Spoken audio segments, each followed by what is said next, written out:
Hello everyone, study gate के YouTube channel में आपका स्वागत है। मैं हूं निशांत शर्मा। वीडियो देखने से पहले अगर आपने हमारी एप्लीकेशन डाउनलोड नहीं की, अगर टेलीग्राम चैनल नहीं ज्वाइन किया तो आप ज्वाइन कर लो। बिकॉज तो जाइए टेलीग्राम डाउनलोड कीजिए। एप्लीकेशन हमारी है स्टडी कीड़ा के नाम से प्ले स्टोर पे, उसको डाउनलोड कीजिए और जुड़े रहें स्टडी कीड़ा से। तो चलिए चलते हैं वीडियो के ऊपर। वीडियो लेके आए हैं वो लेके आए हैं हम CN08 2024 के फॉर्म ओपनिंग डेट आ चुके हैं। 22/1 से फॉर्म्स फिलिंग जो है वो चालू हो गई है, मतलब 23 से, और 22 फरवरी तक वो चलेगी। तो इसके अंदर ना बहुत सारे लोगों की क्वेरीज थी कि फॉर्म किससे बने, कौन से डिवीजन से बने, कौन सी पोस्ट के लिए भरें, किसको प्रेफरेंस दें। तो देखो, वैसे तो फॉर्म कैसे भरना है, किन किन चीज़ों का ध्यान रखना है, उसके लिए प्लेंटी ऑफ वीडियोस आपको मिल जाएंगी। बट जैसे हम खुद रेलवेज में हैं, हमने अलग अलग डिपार्टमेंट्स को देखा है, उस हिसाब से अगर एक सजेशन के हिसाब से हम ये वीडियो बना रहे हैं। बाकी मैं आपको ये बोलूँगा कि फॉर्म भरने से पहले अगर आपको लगता है कि आपकी तैयारी अच्छी है, सिलेक्शन हो ही जाएगा, तो मैं आपसे रिक्वेस्ट करूँगा कि जिस भी पोस्ट के लिए आप फॉर्म भर रहे हो, उस पोस्ट के बारे में आप इंक्वायरी ज़रूर करो। उसकी ड्यूटी लिस्ट क्या है, उसको कैसे काम करना पड़ता है, उसकी शिफ्ट्स कैसी रहती हैं, उसके बारे में ज़रूर पता कर लो। बिकॉज़ एक बार आपने अगर जॉइन कर लिया, तो उसके बाद आपके पास ज़्यादा ऑप्शंस होते नहीं हैं। बिकॉज़ उतना रेलवे जो है वो पढ़ाई करने का टाइम नहीं देती है, एक्स्ट्रा कुछ और करने का। सिमिलरली, अगर आप डिवीज़न चूज़ कर रहे हो और सिर्फ ये देख के चूज़ कर रहे हो कि वहाँ वैकेंसी ज़्यादा है, तो मैं आपको बस ये सजेशन दूँगा कि ट्रांसफ़र यूजुअली ग्रुप डी के अंदर हो जाते हैं, म्यूचुअल्स मिल जाते हैं। अगर आपकी प्रिपरेशन अच्छी है, तो आप वहीं से फॉर्म भरो जहाँ आप रहना चाहते हो, जहाँ आप जाना चाहते हो, या उसके आस-पास बहुत एक्सट्रीम दूर का भर के ऐसा काम मत करो। बिकॉज़ इसके अंदर जो सैलरीज़ रहती हैं, वो भी बहुत ज़्यादा नहीं होती। तो अगर आप एक नॉर्थ इंडियन हो, मतलब अगर आपका घर हरियाणा, राजस्थान, यूपी, बिहार में है, और आप मतलब बिल्कुल ही केरला, तिरुचि या इस साइड का अगर आप फॉर्म भर रहे हो, तो आप एक बार थोड़ा विचार कर सकते हैं।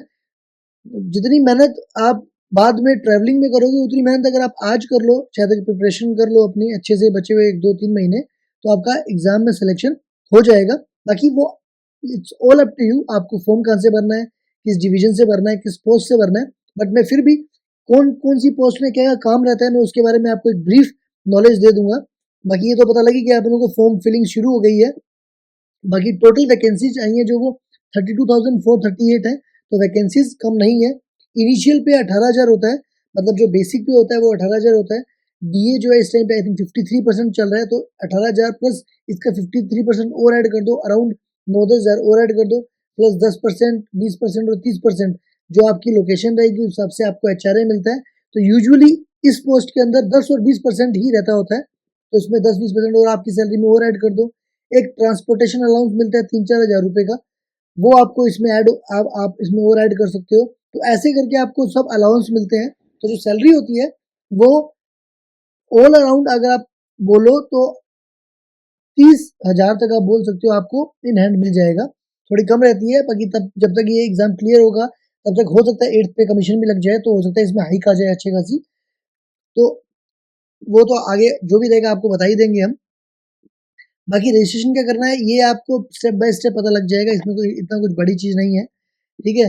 फिर हम बात करेंगे नीचे जितने भी, हाँ, इसमें जितने भी अपने SC ST भाई बहन हैं, उनको एक तो फॉर्म फिलिंग के अंदर जो चार्जेस है वो भी कम देने पड़ते हैं, नहीं देना पड़ता। उसके अलावा आप एग्जाम देने जब जाते हो, CBT एग्जाम देने जाते हो, तो उसके अंदर भी आपको कंसेशन मिलता है, आपको फ्री पास मिलता है, ट्रैवलिंग के लिए टिकट्स मिलती हैं आपको, तो उसका भी आप बेनिफिट जरूर लें, ठीक है। ये आई थिंक आ ही गया पॉइंट।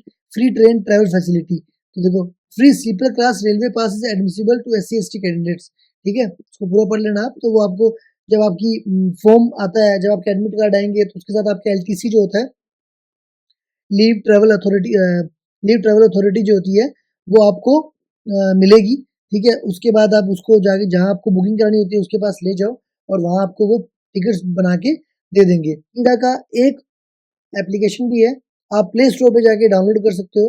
अगर आपने अभी तक डाउनलोड नहीं की तो प्लीज़ जाके कीजिए। हमने इस पे एक जो वैकेंसी आई है स्टाफ एंड वेलफेयर इंस्पेक्टर, बहुत अच्छी पोस्ट होती है, उसके ऑलरेडी ग्रुप जो पेपर सेट है वो डाल दिए हैं, आप जाके प्रिपरेशन कर सकते हो। बहुत ही प्यारी पोस्ट है, ठीक है। अगर आप रेलवे में ज्वाइन करना चाहते हो तो स्टाफ एंड वेलफेयर इंस्पेक्टर आपको बहुत अच्छी, जिससे भी आप बात करोगे या जो भी थोड़ा बहुत रेलवे को जानता होगा, वो उसको अच्छा ही बोलेगा। ऑफिस की फिक्स ऑफिस की जॉब है, डे शिफ्ट रहती है, ज़्यादा कोई माथामारी नहीं रहती, बहुत अच्छा काम है। तो उसके लिए आप हमारे स्टडी किटा के एप्लीकेशन को डाउनलोड कीजिए, उस पर विजिट कीजिए। अगर आप एलिजिबल है तो फॉर्म आपने भर ही दिया होगा, तो उसकी प्रिपरेशन वहाँ से कीजिए। अब एक जर्नल स्टैंडर्ड है, ये कईयों को A2, A3, B1, B2, C1, C2 समझ नहीं आएगा। डॉक्टर के पास जाओगे तो वो आपको थोड़ा बता देंगे। बट मैं आपको रेलवे का एक थोड़ी सी अगर इन्फॉर्मेशन दूं तो मैं आपको बता सकता हूँ कि अगर जो पोस्ट आपसे A2 मांग रहा है या A3 मांग रहा है या B1 भी मांग रहा है, वो याद रखना वो वाली पोस्ट है जो सेफ्टी या रनिंग से रिलेटेड होती हैं।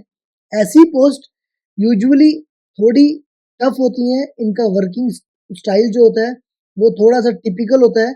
इसके अंदर इंस्पेक्शंस ज़्यादा होते हैं, ऑडिट ज़्यादा होते हैं, चेकिंग ज़्यादा होती है, आपको विजिलेंट ज़्यादा रहना पड़ता है।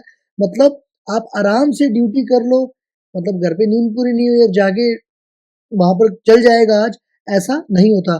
तो जो पोस्ट ये आपसे रिक्वायरमेंट मांग रहा है, तो आप एक जनरल एक आइडिया है, आप उन पोस्ट को थोड़ा अवॉइड कर सकते हो। बाकी अपन चलते हैं, जो नंबर ऑफ पोस्ट आई हैं अपन डायरेक्ट उनके ऊपर चलते हैं। ठीक है, नंबर ऑफ पोस्ट ये रही। देखो ये 14 पोस्ट हैं, अलग अलग जगह की अलग अलग है। तो ये जो ऊपर जितने भी असिस्टेंट वाली पोस्ट है, ये SNT, workshop, bridge, carriage, loco shed, याद रखना ये 4 डिपार्टमेंट मेंशन है इसमें। एक इलेक्ट्रिकल है, एक मैकेनिकल है, एक इंजीनियरिंग है, एक SNT है। ये चारों डिपार्टमेंट में आप ग्रुप डी के अंदर ज्वाइन करोगे। वैसे ग्रुप डी खत्म हो चुका है, बट आप ग्रुप डी में ज्वाइन करोगे। जब आप एक एग्जाम वहां होता है डिपार्टमेंटल एग्जाम, वो जब आप पास करोगे तो पहली जो आपको पोस्ट मिलती है वो जेई की पोस्ट मिलती है। तो जिस भी आप डिपार्टमेंट में रहोगे वो आप उस डिपार्टमेंट के जेई बन जाओगे। रेलवे टेक्नोक्रेट जॉब है, बोले तो आपको जो टेक्नोलॉजी है वो पहले सिखाई जाती है। ठीक है, उसके बाद आपको प्रमोशन देके उसी पोस्ट पे लाया जाता है। ठीक है, तो अगर आप मैकेनिकल की आपने पोस्ट बनी तो आप मैकेनिकल के जेई बन जाओगे। अगर आपने असिस्टेंट ब्रिज की पोस्ट बनी तो आप जेई इंजीनियरिंग बन जाओगे। लेकिन जो लास्ट में आपको एक पोस्ट दिख रही होगी, ये पॉइंट्समैन। पॉइंट्समैन के पास दो ऑप्शन होते हैं जब वो प्रमोशन लेता है, तो मतलब एग्जाम डिपार्टमेंटल एग्जाम देता है, तो वो CCTC वो तो जो टिकट चेक करते हैं उसके लिए एलिजिबल होता है। गुड्स गार्ड एक पोस्ट होती है जो ट्रेन के सबसे लास्ट में होता है, उसके लिए, जिसको ट्रेन मैनेजर बोलते हैं, उसके लिए एलिजिबल होता है। और स्टेशन मास्टर। तो पोस्ट वाइज अगर देखा जाए तो पॉइंट्समैन जो होता है वो प्रमोशंस के लिए ज्यादा सुटेबल कैंडिडेट होता है। बट याद रखना, पॉइंट्समैन बिकॉज स्टेशन मास्टर बनता है या बनता है गार्ड, गुड्स गार्ड, ये दोनों पोस्ट ऐसी हैं जो रनिंग स्टाफ के अंदर काउंट होती हैं। तो रनिंग स्टाफ की जो भी पोस्ट रहती है वो थोड़ी टफ रहती है। उसके अंदर नाइट शिफ्ट चलती हैं, उसमें आपकी एक ही सेम रोस्टर रहेगा ये जरूरी नहीं होता। इसके अंदर ट्रांसफर्स भी थोड़े डिफिकल्ट होते हैं। अगर इसमें मैं लिस्ट करूं, मतलब मेरे हिसाब से जितना मेरा एक्सपीरियंस है, बाकी मैं आपसे रिक्वेस्ट करूंगा कि आप जो भी पोस्ट फिल कर रहे हो, अगर आपको लगता है कि आपका सिलेक्शन हो ही जाएगा तो आप पक्का उसको कंसिडर जरूर करें इस चीज को। मैकेनिकल डिपार्टमेंट की जो पोस्ट है यूजुअली वो क्या रहती है, लोको शेड के अंदर रहती है।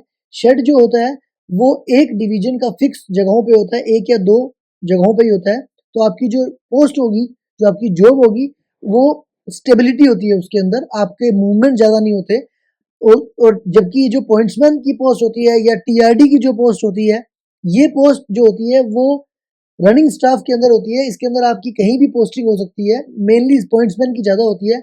हर स्टेशन पे आपकी पोस्टिंग की जा सकती है। तो अगर आपने कुछ काम करते हुए कुछ लापरवाही बरत ली है, आपने कुछ गलती कर दी, तो आपको जो सबसे पहली सजा मिलती है वो यही दी जाती है कि आपको उस जगह से उठा के एक गंदे स्टेशन पे, जहां पर पानी की व्यवस्था अच्छी से नहीं है, लाइट की व्यवस्था अच्छी से नहीं है, ऑल्दो आजकल बेसिक फैसिलिटीज हर जगह है, बट फिर भी जहां पर एक अच्छा मार्केट नहीं है, ऐसी जगहों पे आपकी पोस्टिंग कर देते हैं।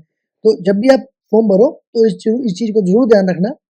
बाकी ये जो वैकेंसीज है ये आपको 99% पॉइंट्समैन में ज्यादा मिलेगी, बिकॉज पॉइंट्समैन जो होता है वो आगे प्रमोट भी जल्दी होता है। मतलब प्रमोट जल्दी नहीं होता, बोलते उसके पास ऑप्शन ज्यादा रहते हैं। जैसे ही कमर्शियल डिपार्टमेंट में CCTC की वैकेंसी आई, मतलब डिपार्टमेंटल वैकेंसी खाली हुई, तो पॉइंट्समैन उसको भर देंगे। जैसे गार्ड की वैकेंसी ट्रैफिक के अंदर खाली हुई, उसको पॉइंट्समैन भर देंगे।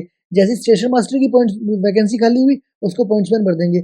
याद रखना, एक डिवीजन के अंदर एक जो किसी भी जॉब की स्ट्रक्चर होती है उसके अंदर कुछ परसेंटेज डायरेक्ट रिक्रूटमेंट होती है और कुछ परसेंटेज उसका इससे होता है डिपार्टमेंटल, मतलब जो डिपार्टमेंट के जूनियर लोग होते हैं उनको ये अपॉर्चुनिटी दी जाती है कि बिकॉज आप हमारे डिपार्टमेंट में इतने टाइम से काम कर रहे हो तो समय के साथ आपको भी प्रमोशन दिया जाए।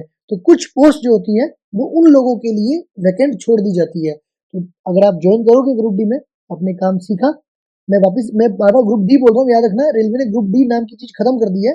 आप भी ग्रुप सी के अंदर ही आते हो, बट वो एक मतलब इनिशियल पे ग्रेड 18,000 है और किसी भी जॉब के अंदर जो इनिशियल पे ग्रेड होती है उसको ग्रुप डी के अंदर एक्चुअली डाल देते हैं।